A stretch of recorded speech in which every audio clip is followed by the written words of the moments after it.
One of my students suggested that, if to help the environment, shouldn't we be planting crops in skyscrapers? And this question actually came up when I was at the White House, and the answer was a clear and definitive no.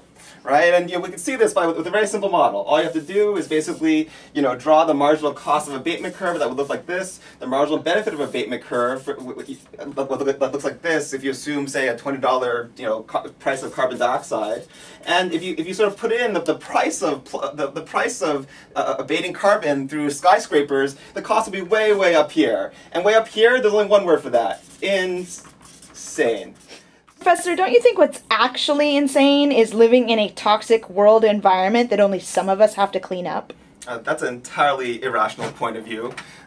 Excuse me, security. There's a liberal in my office.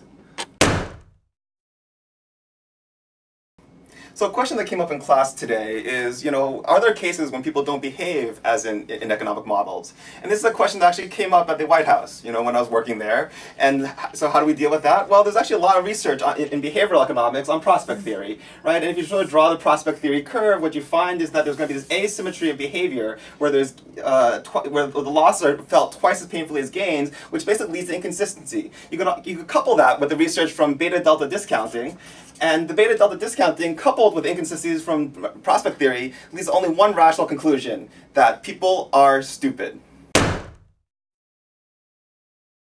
So I was on the plane to the White House the other day, and I happened to catch the latest Batman movie, and my wife just sort of asked me, "Oh, what'd you think of it? Wasn't Heath Ledger amazing?" And to be honest, I didn't even really notice. Basically, I was mostly impressed that they used the prisoner's dilemma with actual prisoners, and I was mostly trying to work out the fact of this monopoly model, right? So if you sort of model, if you go to our standard monopoly model, where here you have the marginal cost of Batman, and here you sort of have the profits from crime, then what you can basically think of is that Batman essentially raised the barriers of entry for petty crime, which basically allowed the monopolist, hence Joker, to step in to take over Gotham City.